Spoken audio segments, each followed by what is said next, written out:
Fantastic. Okay, so we've got 55 minutes to ask these fabulous panelists a bunch of questions. And I always get really excited at this point because who knows which way it's going to go, but it's going to go the best way.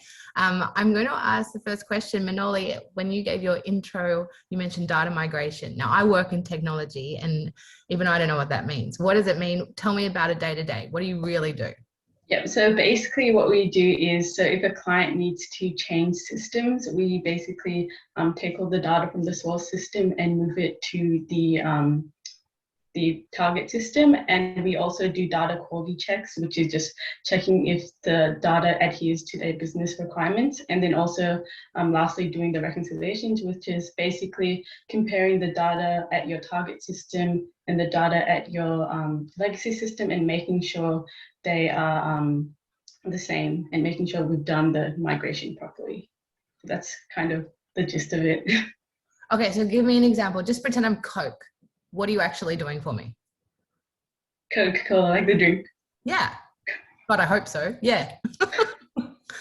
What would you do for Coca-Cola? As in like data-wise? Yeah. So I guess maybe like an employee system, like all their details, they might want to change to a different system. So you would take all the employee details and just move it to the new system. Got it. For activation or for insights or for any of the above? Yeah. Just data-driven things. Data-driven things. I love it. Okay. Samantha, I know you're a woman of many talents. What do you actually do? On a day-to-day basis, a lot of my work, or a lot of my time is spent on the phone with Salesforce, looking at working on our biggest clients and what their challenges are and how we can help solve them with Salesforce or with our kind of front office transformation solutions, which is really how do they improve their experiences for their clients, customers, employees or patients or whatever kind of lens that takes. So my typical day is spent on the phone or working through how we're going to position in market around those kind of specific offerings and really listening to what our clients need and how we can help solve them.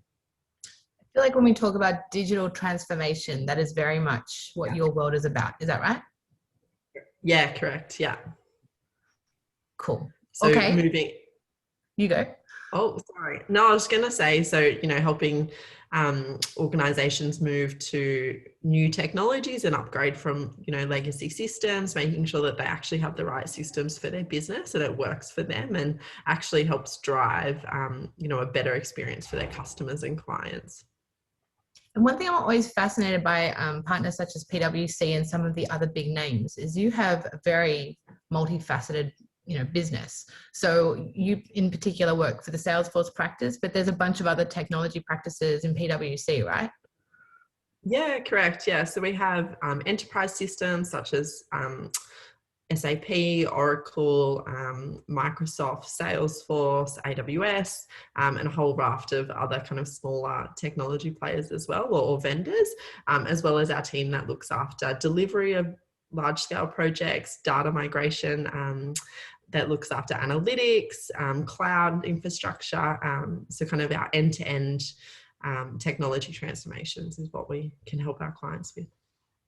Beautiful. I love it. I'm starting to see the relationship between your business and what Manoli's working on. I love that. Okay, Sabina, over to you. Tell me about your day. What did you do today? I looked at our strategy for our engineers and how we can get them better development experiences. So my role is a little bit hodgepodge, no day is kind of ever the same. So I look after, I suppose, the front end of someone entering their technology careers journey. So I look after grads, I look after interns. We have a number of programs that we look to engage with the engineering and the cybersecurity community. Particularly in cybersecurity, there's a massive skills shortage worldwide. And then with all the pressure that COVID-19 has put on people working from home and working remotely, that's really opened up that employment market because suddenly, Google in California is much more open to someone working in regional Australia remotely for them. So we're all competing for the same talent and people are kind of shuffling back and forth. So my role is really to strengthen that pipeline from a numbers and a volume perspective, but also to make sure that people have the right skills, the right training, the right experiences, and that we're looking at non-traditional candidates. So we're looking at grads, but we're also looking at people who perhaps haven't gone through a grad program or who are returning to work, and so on, to allow them opportunities to get into the industry. I think cyber is so interesting, and you're so right. The past year would have changed the game. I was talking to an educational institution just before this call, and they're looking at people who have done, say, software design or engineering university, and then an extra cyber layer to their learning. Is that the ideal person for that role? Yeah. What kind of skills does someone need for cyber? It's pretty broad. Like, you have the traditional 8 domains, but then you have non-technical areas like delivery and finance and business management and intelligence, which would probably really benefit from someone with a political science background or an army background. It really varies. What you really need in cybersecurity and engineering is that diversity of thought, diversity of background, diversity of skills. So we start to have engineers that have a security mindset, but then we also have cybersecurity specialists that have an understanding of an engineer's pain points, particularly, as business looks to pick up velocity and pick up speed of development. This will really help to kind of secure the ecosystem and make life easier for everybody if we can get that right at the beginning. I love what you said there about the different types of skills. When I moved into technology, my background's advertising, I thought, oh, okay, I have to learn how to code. So I immediately went, and started to learn how to code. It's not that at all. And I know, Samantha, you and I, you'd probably agree, there are so many roles in technology that have nothing to do with coding. And I think when I look at, career development and mentoring and people wanting to, go into STEM-based careers, that's the first thing I would say. Like, it's not straight out coding. If you want to do that, amazing, but there is so much more when it comes to consultancy and good communication that can be applied across multiple roles. So I love that you touched on that. Last but not least, Nikita, what on earth do you do? I'm still trying to figure out AI and machine learning. Sure. My role as head of, I have multiple people across data engineering, data architects, data scientists, developers, and the field of AI and machine learning is actually fairly diverse even in the technical skills, because you need data to be able to create a machine learning model, or then create an AI application on top. So there's a whole raft of various technology skills and people that come together to make it happen. And like Sabina said, diversity of thought and divergent thinking are very important. Having a diverse group of people working on a problem together is very important when it comes to AI and machine learning, because you need to be able to pick at it from multiple angles, make sure you've tested it against different backgrounds and different experiences. How I look at a problem is going to be very different from how Samantha might look at a problem. And that's a good thing in an AI and machine learning project. So the day is varied. We work on different problems and because similar to, so what Manoli said, every system has data associated with it, is generating data in some way. So when we're talking about IT ecosystems, there's data everywhere. And that's a tool or a way in which any business problem can be solved, theoretically, because it's giving you the mechanisms and the information for you to solve that problem. And AI and machine learning is the how of using that data to solve a business problem. And yes, other techniques like generating insights, doing advanced analytics all come into it as well, and AI and machine learning might layer on top. But yeah, it's every day is different.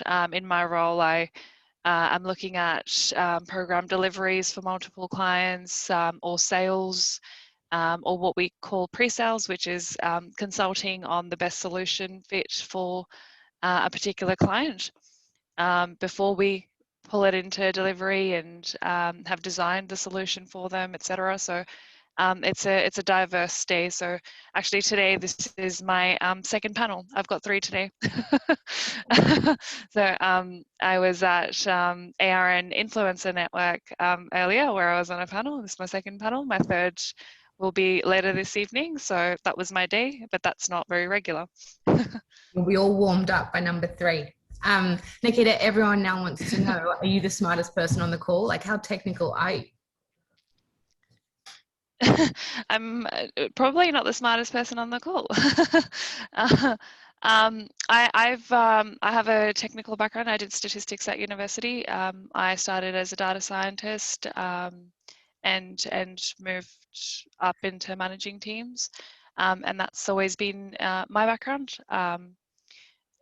So yes, I do have a, I guess, STEM background in that sense. Yeah. Awesome. Okay, well, that you've segued beautifully into the next question. Manoli, now you're Monash alum, am I correct? You studied at Monash? Yeah. Yeah. So back in the day, did you know that you wanted to move into technology, or how did you decide to enter the field?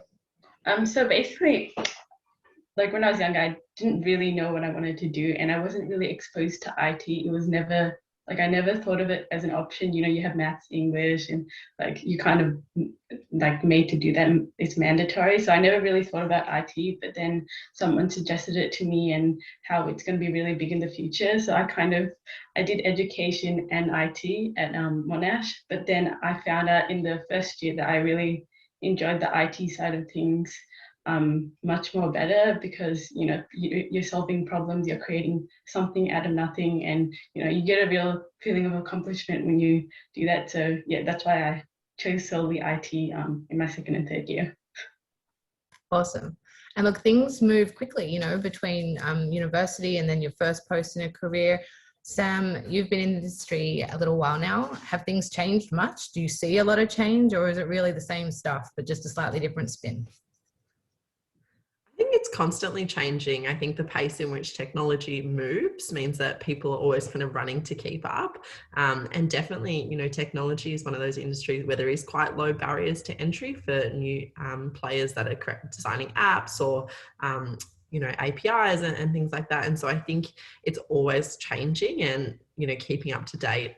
Elle, as you know, in the Salesforce ecosystem in particular, is particularly, you know, challenging with acquisitions and new products being added all the time. So I think it is continually changing, and staying ahead is a real challenge. And tell me, do you have a mentor? I don't have what would probably be considered an official mentor. I've had a fair few people in my career who have really stepped in and given me advice at specific points in time, and really helped me sharing insights and helping me think through my next career decision or working through difficult problems. So not necessarily one in particular mentor, but definitely a number of people that have stepped in and kind of played that role for me at different points in time. I love that. I think mentors, you know, what's that saying? People are in your life for like a season, a reason, or a lifetime, you know, and I think that's what you can say about a lot of mentors. Like I've had ones that have just popped in and out. I've had ones like you that have probably helped me make pivotal decisions. So I think mentors play different roles along the road. Sabina, what about you? Mentor? 100%. Oh, good, I am off mute. 100%. And I think if we continue this conversation long enough, I will find something that one of you ladies that I'm interested in, that one of you ladies seems to have a skill in, and I'll ask you to be my mentor. I think they're so, you know, valuable and critical to anybody's career journey. I've had one for technical development because my background's quite non-technical. The first probably 8 years of my career was very non-technical. So I've had someone to teach me how to code. I've had someone to, you know, advise me on that technical journey. I had a mentor who helped me when I was going through my specialization for my master's. And now I have someone that mentors me who's quite a senior female leader who helps me, you know, on my journey as a female leader in a large organization. So at different points, people have, you know, mentored me either for specific things. Some have stayed with me for a short period of time. Some have stayed with me for a long period of time. I think it comes back to, as you said, that people are in your life for a reason, a season, or a lifetime. You don't necessarily have to have one mentor for everything, but if you have the opportunity, you know, I'm such a fiend for them. I highly recommend reach out, have a chat, have a coffee, you know, and really seize any opportunity you have with both hands. Nikita, I'm going to throw you a curveball off the back of what Sabina said. When you're looking for a mentor, I always got stuck, right? Do you find someone that's like you, you're in the same rhythm, the same path, and you sort of want to go the same direction as them? Or do you find someone completely different that can provide you with, you know, like I'm a little bit peppy. So do I find a mentor who's a little bit more considered and calm? What would you recommend? What kind of mentors do you need? Do both. I think you don't want a person who's always going to agree with you on everything, because you'll reinforce each other's, as much as you'll reinforce each other's strengths, you'll reinforce each other's weaknesses as well. So you want someone who's giving you that divergent, different way of thinking, a different perspective on what you're going through. I think that's important, but but you also want someone who can go, you know, that's okay. So I think having both is important. Someone recognizing how you're thinking and how you're feeling because they've gone through it is important. Main piece is trust. If you don't trust them, you're not going to give them the truth, which means they're not going to be able to give you the guidance that you need. So if you don't have trust with a person and you're just enamored with where they are in life, that's a pointless mentor. You need to be able to trust them and have that relationship with them to be able to have an honest conversation about what you're thinking and feeling. I love that. I think that's so true. I know myself, I've had a couple of mentees and a couple of mentors where you could just feel that transparency and you could be real, but there were others that just felt very forced. So that's a really good call out. I'm going to switch gears completely. We're going to move into a bit more technical, technology, all sorts of fun techie things that our panelists know about. Sam, we're going to start with CRM. How prevalent is CRM technology? Why is it important? Do we even care? I think at this kind of with COVID and the change to digital channels, I think CRMs are fundamentally important to how brands and businesses kind of service their client base. I think there will be a continued focus on customer experience and customer engagement and driving really seamless interactions. And I think, you know, a CRM system is really the core of how you would drive that and know about your customers enough to deliver experiences that really delight and kind of nudge them in directions that you want them to for your brand or your organization. So I think more than ever, a CRM and the data that a CRM, I'm sure Manoli and Nikita can attest to this, the data that a CRM has, if used properly, I think it's fine to have one. If it's not being used properly, then that's a different question entirely. But I think more and more they'll play a really pivotal part in the decisions that businesses make and really enhance, you know, the experience for customers.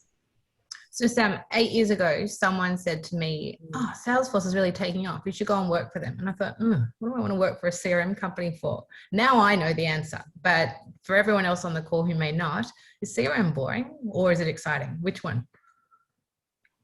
I mean, I'm probably biased, but I really enjoy it because it's all about your customers or the people that your business is engaged with, which I think is the most interesting part of a business, is really getting to know them, getting to understand what they're buying from you, what their service habits are like, what personalization you can offer them, and really harnessing and understanding that base. So I don't think that they're boring, but similarly, I'm sure someone in a ERP or an enterprise system would say that they're not boring either. So we're all, I think, a bit biased and a bit slanted towards the technology that we have an affinity for. Definitely. I'm all for Salesforce these days. Nikita, I guess 2 questions for you. Does CRM feed into what you do? And then I want to talk about the difference between AI and machine learning. I would really like to know that difference. But of course, where does CRM, and we've talked about data migration, where does it all culminate? Does it culminate in your world at all? Yeah, one of the analytics business solutions I manage is called Custom Analytics and Marketing Automation. So we do work on CRM and experience stack technologies a lot. Fundamentally, though, I guess to put it into perspective for those on the call, it's not just businesses. It's let's say in New South Wales, and I know we probably have a lot of Victorian residents on the call, but in New South Wales, you have your digital driver's license now, and that's driven by actually knowing the citizen and the relationships and the services offered are centralised in a CRM. Same thing happens with the Services Australia provides you. At any point when you're going to be speaking with someone and you want to know what relationship you have with them as any kind of organisation, whether it's for-profit, non-profit, government, not government, you need to centralise that information somewhere, and that's the CRM, and that's the crux. It's the data backbone of driving every single interaction with them afterwards, driving the applications you might build to service them, driving the AI and machine learning solutions that you might build on top. So yeah, it definitely does fit into what I do. Okay, so drawing on that and using AI as a jumping off point, again, just say I'm Coca-Cola, and I come to you, tell me, when do I talk to you about AI and when do I talk to you about machine learning? What's the difference? I'll tell you the difference, but if you're Coca-Cola and you came to me and said, I want to talk to you about AI, I'd say, I don't want to talk to you about AI, I want to talk to you about what your problem is. Because AI is not necessarily the answer to everything. So AI, machine learning is so it encompasses all the different techniques by which we create an algorithm or model that learns from data, whether historic, current, or something, an outcome we've fed in the form of data. So it's something that's learning from data to predict or recommend an action. When you and in this definition, machine learning includes all the different things you hear about deep learning. Deep learning is just a different flavor, blah, blah, blah. And AI is the application of that learning, that prediction or prescription in a system where it might trick you or I into thinking that this is a human, because the level of reasoning applied is intelligent, but it's artificial. Okay, so I'm with you 70% of the way. I swear to God, I'm close. But just land it for me. Give me an example. How do I know when I'm online? How do I know if it's machine learning or AI that's happening? You don't. If you're online and you think, oh, I don't know if this is a human or a machine, that's AI, or a human. that is the application of machine learning. I love it. Okay. Yeah. Got it. Love it. Excellent. Okay, I'm going to move on to everyone's favorite topic, COVID. Just in case we haven't talked enough about it in the past 12 months. Manoli, what was it like starting in the workforce as a grad in the middle of a pandemic? What did that mean? A lot of virtual stuff? Yes, a lot of Zoom meetings, a lot of Teams meetings. Yeah, I think it was like kind of forced me to get out of my shell, because usually you'd have an induction, be introduced to everyone. When you're in a room with all these people, you can make like a personal connection and kind of join in the conversations, whereas online it's a bit hard to make that connection and make those friendships. So I felt like I had to reach out more and network more to kind of get to know people and who to talk to and so on. So it kind of just made me more confident in doing things, because I was kind of forced to do that. Awesome. I love that. I wonder now how I would go presenting in front of actual humans. You know what I mean? Like it's such a different, it took me a while to get used to looking at my own face for 9 hours a day. And now I don't know how I do it any other way. I mean, I'd have to get a mirror. But so I think you're right. It's skill development in a slightly different way, and it forced people into new interactions, and good and bad. I think it's been interesting. Sabina, you mentioned something interesting before about, for example, regional New South Wales. What did COVID do to cyber? What's the impact we've seen? So for starters, we've had the I suppose similar to what Manoli was experiencing as a grad. I saw in my own team. I think I've onboarded 40 people in the last year remotely, not including 10 summer interns that have come and gone. So that was a whole kind of thing in and of itself. How do you ship people laptops? How do you make sure that, you know, all the patches and all the things are downloaded, that it's ready to go? How do you educate people that are new to the workforce on, you know, secure access to their Wi-Fi and VPNs and, you know, locking down their home networks and so on. But I suppose outside of that kind of you know, work environment headspace, most of what we've seen around kind of security and privacy in the post-coronavirus climate has centered around remote working for one, as we've just touched on, but also the kind of coronavirus related social engineering activity. We've seen a lot of that as social engineering side of things decline as awareness has risen. There's been a lot of talk in the news, and people are a lot more aware that that kind of thing is going on.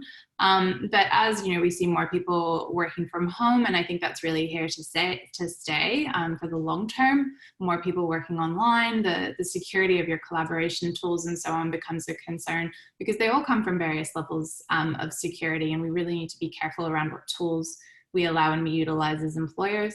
And then the impact of the ability to work from home and work remotely has largely been positive. So as I, you know, kind of mentioned earlier, I think it's really here to stay, and going forward it will be, you know, how do we continue to look at pushing out security advancements such as MFA and multi-factor authentication and so on to really help secure the way going forward. Awesome. I love it. I mean, even Zoom 12 months ago at Salesforce, we may not have been able to use Zoom because it did have some security concerns. And here I am today, lucky us. So totally, like, it brought about a bunch of things that we had never encountered before. And I think it's really interesting, a lot of the points you've raised. Sam, looking forward this year, we talked about business transformation. What is going to be, what's going to have the biggest impact on CRM? God forbid it's COVID. What else you got? AI, Internet of Things. What's going to have the biggest impact? Oh, I feel like I'm not qualified to speak about AI at all with Nikki, so I'll let her kind of take that one. But I think, you know, this kind of, obviously a lot of businesses move to digital channels, and people are used to working in digital channels now. So we saw the healthcare sector shift to telehealth and virtual servicing or virtual healthcare.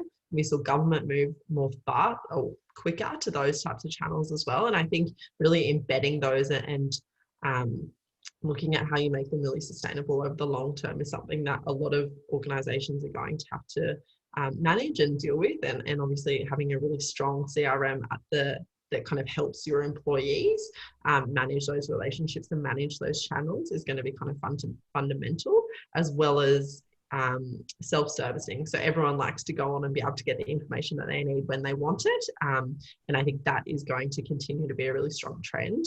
And making sure that, you know, people can access a human. If they want to access a human, they can access your brand or any kind of agency through whatever channels their preferences are. So if that's WhatsApp, if that's Facebook, if that's, you know, online through your web platform. So, you know, that the change in the channels is something I think that will also be a really big trend this year.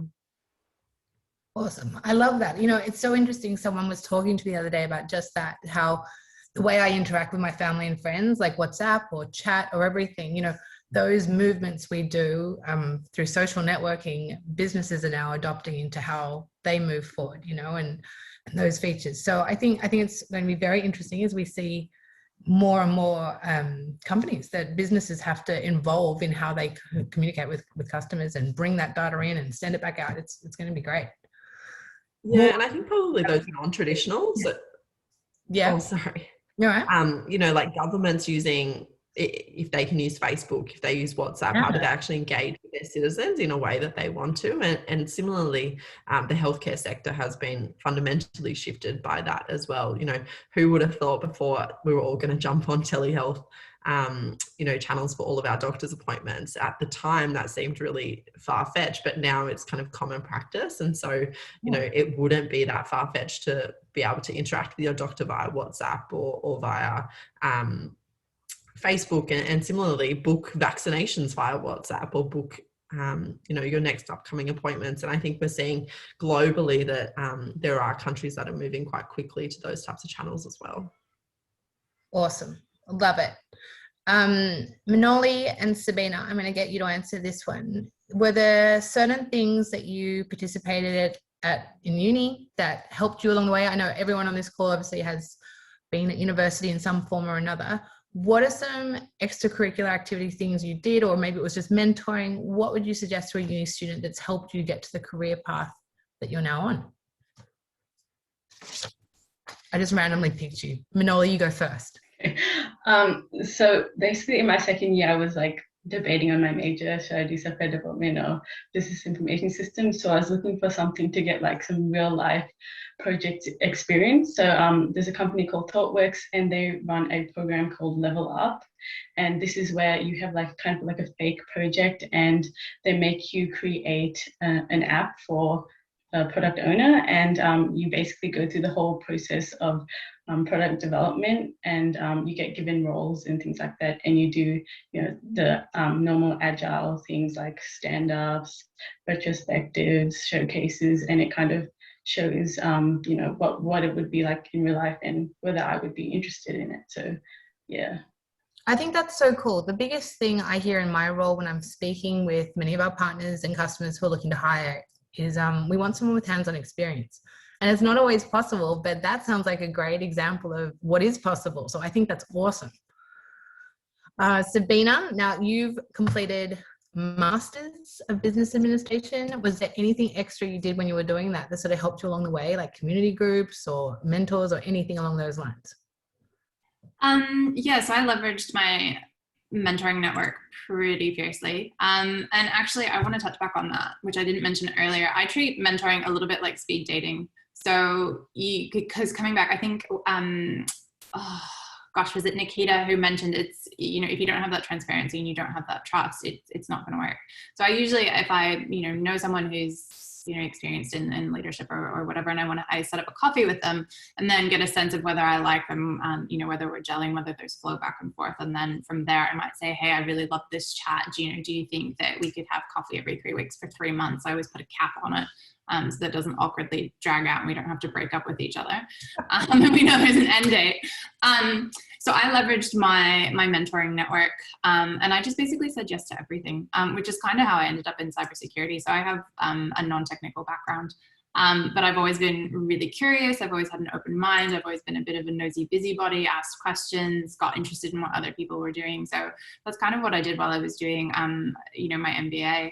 My specialization was change management. So even though change management wasn't my area, I got involved in change management things. I got involved in other people's finances meetings, just basically nosy parkered around and stuck my finger in everybody else's business. And it was a really great way to learn, a really great way to get involved, and a really great way to get that kind of diversity of thought and diversity of perspective. And there is a lot of opportunities for people, you know, to get practical experience. I think that sometimes aren't considered.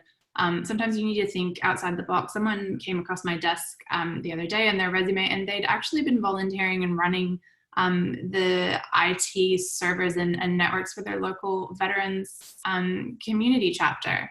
And that was how they were getting their relevant experience. That's not something that would have necessarily occurred to me, but that really matched up with their values and gave them some really great experience.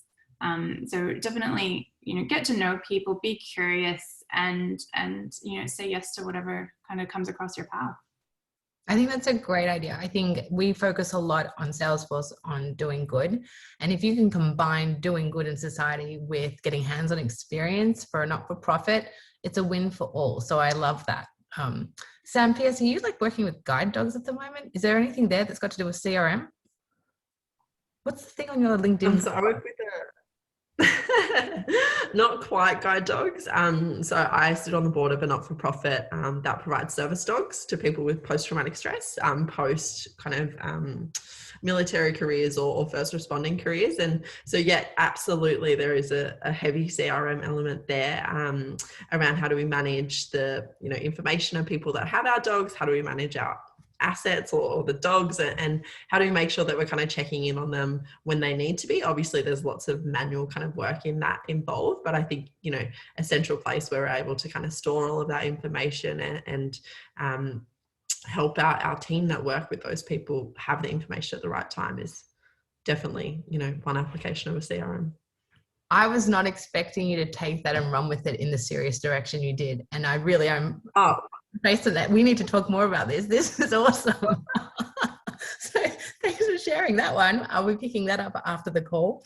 Manoli, can you pinpoint something that you saw or heard or were taught in university that influenced your career in technology? Was there a moment, or were there a couple of moments? Yeah, there was a moment. I think when I initially started IT, I was like very I think intimidated by it, because a lot of there was like hardly any girls in any of my classes, and like a lot of the people like around me, they seemed to know what they were doing. Especially in my first coding class, I didn't understand anything, and like everyone else seemed to know what they were doing. So I think it's a space that you can easily be intimidated with, especially with technical skills. But I think after I did my second programming language, I really just fell in love with it, and I asked more questions and was more involved with talking to other people, solving problems. And yeah, I think as soon as I like asked a lot of questions and got more involved, that's when I started like knowing, oh yeah, this is what I want to do. Yeah. How many programming languages do you know? SQL, Java, JavaScript, and a bit of Python. Which is your favorite? Tell us. We won't tell. Yeah, I would probably say Java, because that was the second language I did, which like I was taught really well. Like my tutor was very good at Monash. So yeah, yeah. Excellent. Java. Okay. Good to know. I didn't even realize how many programming languages there were until a few years ago. So the fact that you know one is impressive, let alone a few more. You touched on a topic around women. Obviously, there is not a ton of them in technology. Sabina, I'm segueing questions, and I'm going to pass to you. Women in the tech industry, what are your experiences? How do you feel? Have you even come up against it? You know, there is no secret. There is less females than males. What are your thoughts? So I have to admit that my experience with my gender and cybersecurity has really only been positive. I've had both male and female sponsors champion my career. And in a lot of ways, I've really felt almost sometimes that my gender was an advantage almost. So the second I showed an interest in anything kind of slightly technical, whether it was, learning how to code or, shadowing a red team or playing around with the capture the flag, whatever it was, all I had to do was say the word, and I felt in some ways the red carpet was rolled out for me. Sure, absolutely. I had leaders take personal time out of their days to teach me how to code. I had, was sent on courses connected with shadowing opportunities, connected with mentors. So really, in a lot of ways, I've been quite spoiled and felt that in some ways it was an advantage. I love that. I think there are a lot of positive stories. Nikita, I'd like your thoughts on this. What do you see? What has your experience been? I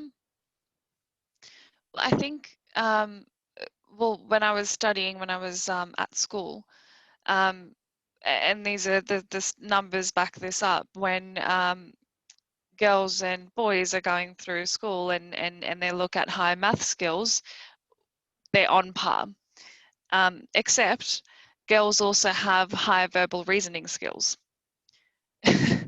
And we're, as humans, quite social, and high verbal reasoning skills have really traditionally known as fun applications out in the market. So, at the crux of it, we have more choice. And people, there's a cultural thing to say, yeah, women are good at people, and men are good at building things or creating stuff, which I don't think is true. I think it's just a cultural sort of pass on. Women are good with people, but they also have high math skills. That's just a fact. Now that everyone goes to school and learns maths, we know that. And I think, yes, we have that choice, and very slowly more and more women are making that choice to do technology focused degrees. At university, I did both. I did statistics and business in my undergrad as a double degree, because I wanted to do something that appealed to both senses and both of my passions, which was I'm quite an extrovert. I like talking with people, but I also really enjoy statistics and logical reasoning. as well. So I was able to do both. So I think there is a change we need to have. My experience is how we teach females in school, because we actually do like storytelling. We've been geared from a, I guess, biological perspective and an evolutionary perspective, geared towards storytelling when we teach things and learn things, because we didn't read and write. We didn't have that skill, hundreds of years ago. We weren't taught that. So our natural mode of communication is storytelling. Yet maths is taught in a very, here's a formula, here's the logic of applying it. There's no storytelling to it. How did the theorem come about? And well, what is the theorem? So I think there's a change we need to have in how we teach mathematics to girls, because I wasn't good at, I didn't like it, I didn't enjoy it until my dad started teaching me maths from the proof. And I was like, oh, I get it now. Now I don't actually need to know the formula, I can give you the answer. So I think there's a fundamental change that needs to happen in education. And then absolutely, it's very intimidating. I was the only girl in most of my classes, statistic classes. There was one other, and we would look at each other from across the room and gaze into each other's eyes and, and not say hi. And has that been the wanna... case as you've moved up the ranks? Have you found that a lot since statistics? There's been you and one other girl, or have you seen quite a few? There's in leadership positions in general in every organization, at the sort of exec level, you'll find by and large women are still pigeonholed into, and that's not a bad thing that they're there, but they're still pigeonholed into two areas. That's HR and marketing. So I agree, as you're going up, there is more and more drive for execs and senior managers to mentor you. But the result is not there at the exec level in any organization. By and large, you see them in HR and marketing exec roles. You don't see them in others. So Sabina, if we're looking towards cybersecurity, what kind of skills should we be looking to develop? If we were going to Nikita's point, continue careers to senior management in your world, what kind of skills would be looked upon fondly, and what should we take away from the call? In terms of progression for women, or in terms of just skills generally when people are applying for cybersecurity? I think skills, to give a level playing field in skills to continue the progression upwards. What are some skills, be it soft skills or credentials, that people should look to have if they want to continue up to the lofty heights of management? Yeah. So I think it touches back to the point I made a little bit earlier, which is that it's not all about your skills. While you do definitely need, that technical acumen and that technical knowledge, there are, pockets of cybersecurity and engineering where you do need deep technical knowledge and deep technical skill. Ultimately, what you cannot teach is someone's passion and desire to learn, desire to be part of a team and contribute to something greater, whether that's the community, the customers of the business, or whatever it is. So, for example, when I'm hiring, I generally tend to look at, okay, why cyber? Yes, you can do anything, great, you can go into whatever area, but why cyber? Why are you passionate about it? Why? I'm looking for whether someone understands the importance and the impact and the meaning of what they do, and the responsibility that they have to kind of use those technical skills for good. So, sometimes grads who come out on top of their program and really excel, and they have these, amazing grades, sometimes they can be more difficult to hire and more difficult to place in a team because, they know how amazing they are. But that can be kind of a liability in a team. So you really need to, I think, have that end goal in mind when you're going for a role. Understand why you're doing what you're doing, why you're passionate about it, what you want to contribute to, why you want to be part of a team. And for us, it's about, generally in the business community, it's about securing our customers, securing our business, using skills and competencies to do the right thing. nowadays with organizations, there is a profit aspect, but there's also a giving back to the community and community engagement, community mindset. So it's, how are you going to contribute to that vision, to secure the ecosystem, to secure the community, to help others, who are also interested in this space, and helping Matt to grow that sector. Awesome response. Thank you.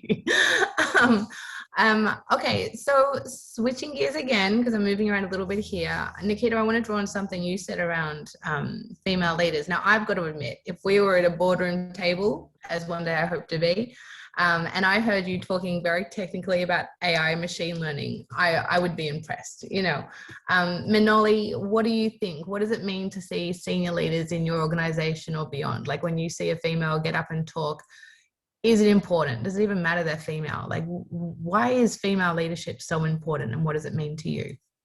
I mean, I think it's really important to see, people who are similar to you in different roles. So knowing that I will be able to kind of go up in the hierarchy at the organization is just really important, rather than just being male dominated. I think that's why, a lot of people are afraid of taking leadership roles, like I myself am, because you don't really see too many women in director roles, etc. So I think it's good seeing that, so that you can kind of project your future through that. Love it. And tell me, what advice would you give to women considering a career in the tech industry? Based on your journey, what advice would you give to people on today's call? Yeah, so firstly, I would say just don't be intimidated by, I think what I was most afraid about was I wasn't too technical enough. But either way, you can always self-learn. There's so many resources on the internet. That's something you can learn later. A lot of the time during my projects, it's all about, communicating. A lot of the time in the data migration projects, a lot of the time is spent on mitigating issues, talking to the clients or their service providers on deciding on what they want. And then you kind of just do all the ETL tools and etc. after that. Just make sure you're good at communicating, make sure that you're not too afraid of talking to people, because I personally was very afraid, but you kind of just have to push yourself and kind of go and get things, and make sure that you're continuously learning, because IT is just always changing. Yeah, I think that would be all from me. I love the continuous learning. I actually think that's my byline on my signature, always be learning. I love that. And I think that's probably my biggest thing for this year is, I really love my career, but how do I stay ahead of the curve in technology, and what do I need to keep learning and skilling up on? So thank you for that. That was really good. Nikita, tell me, how will AI impact the future of work? Is it something that people on today's call need to be across, or will it just run seamlessly in the background and I won't even know? AI won't just impact the future of work, it's going to impact life. It does today. If you look at social media, if you look at the news we get, if you look at how ads are driven, everything uses machine learning or AI in some way, and it's impacting life. And a good example of that is you click on an article and the next 10 you see are on the same topic, often by similar news channels. That's actually an issue because you never hear a different opinion. It's reinforcing your bias, and it's making society be more gearing society to the extremes. People who were left are more left. People who are right are more right. We no longer have consensus because it reinforces your belief rather than give you divergent thinking and thought to get to a middle ground in your own brain before you even speak with someone and try to find middle ground with them. So yeah, it's not going to just impact work, it's is impacting life. So yeah, you need to everyone needs to understand it. And it's important to be able to live in a society and recognizing its flaws. There's benefits, but there are flaws in the system as well. Well, this is such a juicy topic. It's a shame we're getting close to time, because I love reading about this in the US election. And as you say, moving people further to the left and further people to the right. I'm just going to ask, does that mean you would prefer to go back to the days of the Sydney Morning Herald being the main source of information, or are there ways to do machine learning that doesn't polarize people into their own biases? Is there a right way to do it? It doesn't mean that you only look at news through Sydney Morning Herald, but I mean, news media in general for decades was also biased. Just, ad spend was the bias there. So it's a fundamental problem in the construct. It's amplified because of machine learning. So there's a broader solution that needs to be applied and thought of, because now everyone has the platform to generate news. Well, it's such a good topic. Thank you for that. I love hearing about this.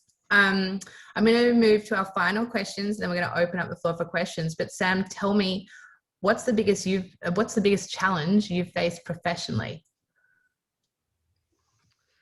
I think my biggest challenge is actually, my own self-confidence and self-doubt kind of eating away at me when it really doesn't need to be, and kind of really diminishing my confidence in kind of backing myself. So I think actually that's my biggest challenge, is not necessarily external factors, but more kind of internal self-talk. Such a good point. So how do you overcome that? What do you do? Because I'm sure everyone, male or female at some point, feels that. What do you do? $1 million question, Elle. So for me, I think reflecting on good things that have kind of happened in my day, and those small wins are really important to kind of fill your, someone used this like analogy the other day, your confidence cup. So not, moving on too quickly from things that you've achieved, and really reflecting on those every day or every week or every month, so that you do know and you do have kind of confidence in yourself that you can do those things as well. I love that. I think that's awesome. I think I was saying to you the other day, I rarely ever post on LinkedIn, and just recently I've been doing some really cool things around International Women's Day, and I have to admit, like, seeing it in retrospect makes me feel, I don't know if it's confidence or if it's just happiness or if it's both, but I love that idea of stopping down just for a minute and looking at achievements like, those and many others. So we'll do 3 questions for everyone on the call. The first one, I'm going to read these ones out. What do you believe that young women need to know, hear, or see to consider technology as a career option? Nikita, I might start with you. What do you think young women need to know, see, or hear when they're considering technology? I think they're considering technology, I think they need to know that they have the skills. There is no cultural, biological, whatever barrier that gears them towards not being able to do technology things well, just because they have other skills that only amplifies their potential in the technology industry. So I think there's that. The second is network. You have to network harder.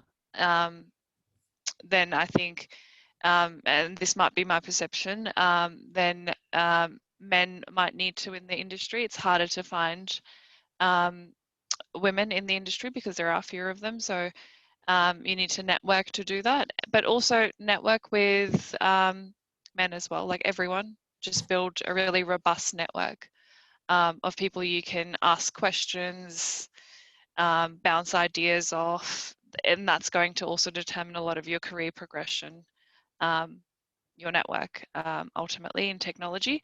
It is, while it's not a boys' club in gender, it is a connections club.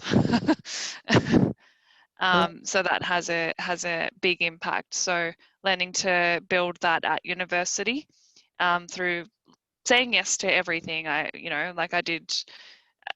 was a part of pretty much any society I could be. Just meeting people is really important. Awesome. Samantha, we were talking about something very similar the other day, but tell me that or otherwise, what do you think students should be thinking about, or what should they see, hear, or do?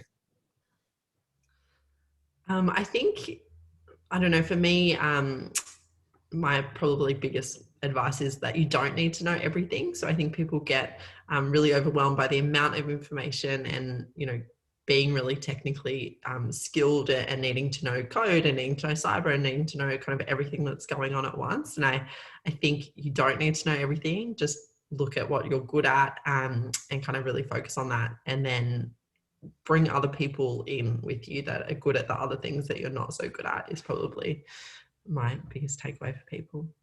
Yeah, so important with technology. There is just so much to know, and you cannot be an expert on everything. That's great advice.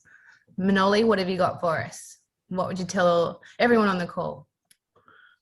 Yeah, so I would say, network more, like Nikita said. So there is an organization called Muses Code.js, which I did go to during university, and they provide free JavaScript coding classes. So like you meet like-minded people as well, because a lot of the people that were there weren't actually from an IT background either, or they didn't have any idea how to do anything, or on the flip side, they had a lot of knowledge, so you get to meet a lot of different people. So I'd say, ask as much questions as you can. Worst things that's going to happen is maybe they might ignore you, but you have more to gain than you have to lose. So yeah, just ask more questions. Look for different events to attend so you can learn more about what you actually want to do, because IT is such a big field. It's so hard to decide what specific role you want to fill. I think as you go and explore different things throughout your career, you'll be changing your roles anyway. So yeah, I think that would be my advice. Excellent. Sabina, advice. What would you have? So I think definitely repeating what some of the other ladies have said before me, particularly around networking and getting involved. I've got some really interesting stats around completion. So completion of tech degrees, specifically engineering and cybersecurity degrees for women, sits at 85.6% completion for men and 14.3% for women in terms of retention and completion of those technology degrees. And I think all of us on this call, have the opportunity to really change that, whether that's, those of us that are on the call kind of talking through our experiences, sharing that knowledge, shedding a light on the industry, what roles are available, what it's like, what kind of skill sets you might need or you don't need. But there's also the responsibility, of the people who are currently studying to really, step up, network, ask the questions, make the connections, and help break that glass ceiling for the next generation of women, so that in 10 years, I think, as I said earlier, we're not having this conversation again, and hopefully those stats will change. Gosh, that was so interesting. I can't believe those numbers. Quick round robin, and then on to the final question. Any recommendations for blogs or podcasts or anything that students might be interested in, or what do you read? What do you listen to? Excellent. Okay, good. You're all so busy having these amazing careers in technology that there is no time for any fun stuff. Anything? I'm going to suggest no. Risky Business. It's a really good information security podcast. Yeah. Everything else I listen to is not cybersecurity or engineering related. I need trash and fluff and just lollies on pages. But Risky Business is a great podcast. Awesome. Okay.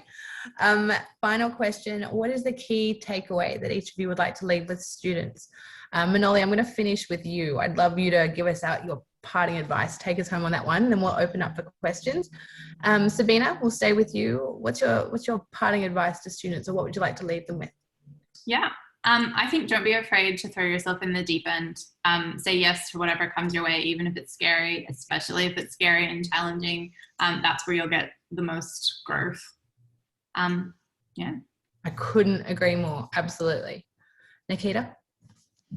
I guess it's a riff on what Sabina said, but my personal motto is, I can't say the second word, but it's just effing do it. What's the worst that can happen, really? We live in a society where, we have roofs over our head, by and large. We're comfortable. We have social security. We are in a better off position than the rest of the world. Leverage it to just take some risks. Just do it. See what happens. It'll be fun. So good. Yeah, I couldn't agree more. And I think particularly after the year the world has had, never more have I felt today's the day. Like I said to Samantha the other day, every day I go, if today was my last day on earth, would I be happy with yesterday? And yeah, I would if I've taken that risk. You know, I definitely wouldn't have landed in technology if I hadn't been scared, let's say a lot, not swearing on a panel, and to join. Like being scared, I think that's when you know you're almost heading in a direction that could be right. Not in a dark alley, that's a different feeling. But when it comes to your career being a little bit shaky, I think that signals something that's exciting. Samantha? I think you just took what I was going to say, but I'm kind of echoing what everyone else has said. I think diving into discomfort and, you know, really leaning into that is something that I try and do. And I think it really helps you grow and look for those opportunities. I think if you are too comfortable, you've kind of hit a spot where you're probably not growing as much as you could. So diving into discomfort. I've always believed if I'm the smartest person in the room, I'm in the wrong room. Lucky I don't have that issue a lot, right? So I'm normally in the right room. But I think to what you're saying, you want to be learning from someone. It's not always great to be the expert, you know? Manoli, golden words, take us home. So I kind of go back to this saying where you know, life is 10% what happens to you and 90% how you react to it. So like previously I used to always kind of like dwell on, you know, what I've done wrong, all my mistakes. But, you know, now I've just flipped things around and just like, you know, if I make a mistake, what have I learned from it? What do I not do next time? I just make sure to reflect as well. So I think, you know, make sure to reflect on what you're doing. Make sure to, you know, to see what you can do better, how you want to achieve your goals, and just, you know, don't be afraid to ask questions. You were worth waiting for. That's the perfect way to finish the formal part of the session. And Natasha, on to questions. Will I hand it back to you? Yeah, sure. Thank you so much. And thank you everyone for sharing all of your amazing insights. It's so wonderful. I think the thing that's really struck me up until this point in the session is how positive everyone is about their experiences, because so often we hear that, you know, women are in the minority and it's really, really difficult to break into the industry and to succeed in the industry. So hearing all of your positivity and your great experiences and great advice is so encouraging. So thank you so much for that. Most of the questions that have been submitted have already been answered in this session, which is great. It's good to see that we're all kind of on the same wavelength, but there was one question that I think I'd be really, really interested to hear your thoughts on, including yourself, Eloise, as well, not just the panel. So the question is, what is your feeling and opinion on diversity hires?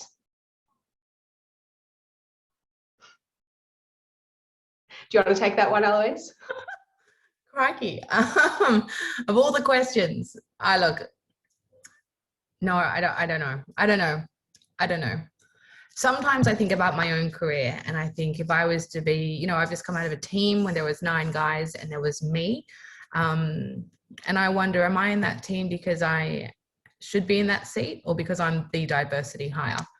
And I feel fairly confident in my abilities and the fact that I'm in that room because I was there for me. But diversity hiring does make you question that. But then without it, can we move forward? Do we need to see it? You know, Manoli touched on it before. If we can't see the women, do we get there? So I think about this a lot. I think about diversity hiring. I think a lot about quotas. I focus heavily on diversity plays in the region. I think it's really got to be balanced and I think it has to be transparent. That's my opinion. Anyone else want to bite? Sure. I think diversity hiring still needs to be merit-based. I think it's good to have targets, but one of the things that we set targets, or at least in my team, the target is set, is we know in that particular category, that skill that we're looking for, you get X number of women graduating and you get X number of men graduating, and the target reflects that. And the other play we have is actually reaching out to universities and schools directly to get more women into that funnel, so we can have a bigger pool of candidates that is diverse to choose from, rather than having to pick out a person who is different yet on just the criteria alone may not meet that requirement, or maybe revisit the criteria as well. So I think that's another important thing. Sometimes the criteria itself is defined in a way that biases one type of person, and I don't mean just men or women. Often non-English speaking people, or people where English is their second language, the criteria is tougher on them as well. So I think there's multiple things that you have to look at. Targets should reflect reality, and affect the reality if you want to affect the target. Yeah, I think it's one of those things. There's positives and there's negatives to it. It's kind of a bit of a reality for everyone at the moment, but there is definitely kind of room for improvement and room for more inclusion and for more opportunity for people. So thank you so much for sharing your thoughts and opinions. So thank you to our panel, Manoli, Nikita, Sabina, and Samantha for sharing everything with us today. Oh, we've got someone with their hand up. Caitlin, I'm just going to unmute you, allow you to talk. So did you want to share a question or unmute yourself and ask a question to the panel? Train on platform 6 goes to Campbelltown via Airport Station. Maybe Cindy not. Gale, Maybe that was an error. Campbelltown Okay. Station. Maybe that was an error. Sorry about that. So yeah, again, I am conscious of the time. I know a lot of people have to leave to go to classes or to go to work, and you guys all have very, very busy lives that you have to get back to. So thank you so, so much for sharing your time and your opinions and your experience with all of us today. I know that I speak on behalf of all the students on the call that it's been so wonderful hearing from you all, and it's been really inspiring. It's been quite a positive session, which is really lovely. Thank you so much, Eloise, for facilitating. Phenomenal as usual. So we really, really appreciate it. If anyone wants to connect with you guys, is there a way to get in contact? Are you guys all on LinkedIn? Yeah. LinkedIn is good. Yeah. Do leverage those networks, ladies. As we've been talking about in the session, networking is key. Network with everyone as often as you can. So yeah, thank you everyone. I hope you enjoy the rest of your week, and we look forward to connecting with you again soon. Thank you. Thanks. Bye.